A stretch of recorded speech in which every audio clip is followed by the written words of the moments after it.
Hey guys, Cameron here, and I'm starting a new segment on this podcast that I'm going to be calling Short and Sweet.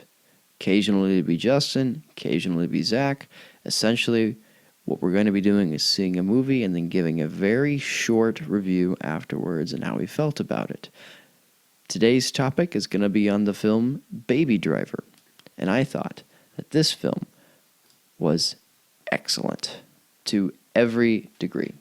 Wonderful in nearly every single way. And even if I were to point out flaws, it would be nitpicking. But easily one of the greater action films I've seen. Not the greatest. It's no Die Hard, but it certainly is a very good film. Essentially, it tells the story of a man. His name is Baby. His nickname is, I think his actual name is Miles, which is coincidental because this baby loves driving cars, hence the title Baby Driver. And he's actually worked for his boss, who's played by Kevin Spacey, essentially to go ahead and do robbery gigs for him. It looks like I've never heard of this guy, but he looks so familiar. The guy who played Baby, his name is Ansel Elgort. Oh, that's where I've seen him from. He's the main protagonist in Fault in Our Stars by John Green. What was his name in that film? What a great movie. He was Gus. Fantastic. That's where I've seen him from. So, Gus goes ahead, drives around in this film. There's a main protagonist, robbers that he works with. You could tell that he's very good-hearted, and the character development really builds with him, and he finds himself a gal. But there's some conflict that's involved. I'm not going to give it all away. At the end of it, it is fully resolved, and hints of this I could see from the director's standpoint that were heavily influenced, I want to say, by the works of Christopher Nolan and or Quentin Tarantino.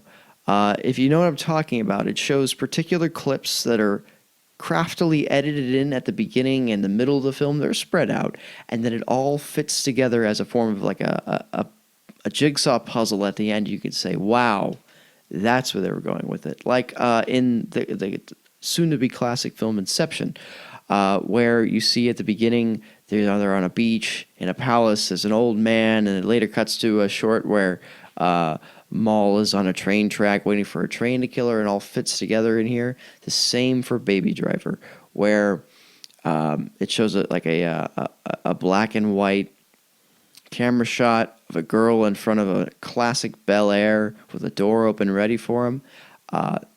Same thing applies. You see that at the very end, and it just all fits in the pieces. And very good editing, I might add, with this film, too. But the key post of the editing in Baby Driver has to be a really good topic, which is the music that's played in it.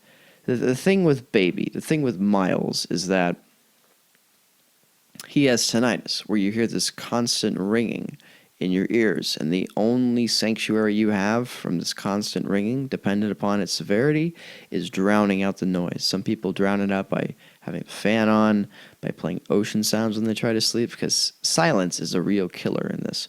What Baby does to take away from his tinnitus is to go ahead and play music, and he has lots of iPods that have lots of music on it, and through this you hear the music he's listening to the majority of the time.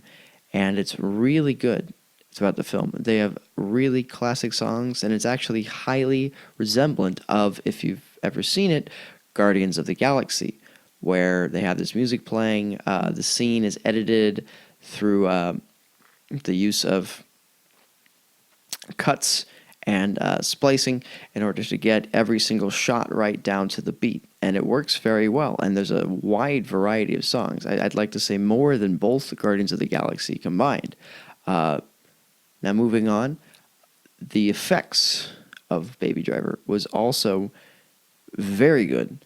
Now, either I am not so keen to computer-generated animation anymore, or it was all practical effects, but I could barely tell any use of CG in that film.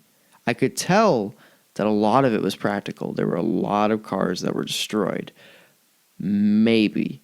Either that or I'm losing my touch and I just can't tell that it was all CG. I'm normally very good at this.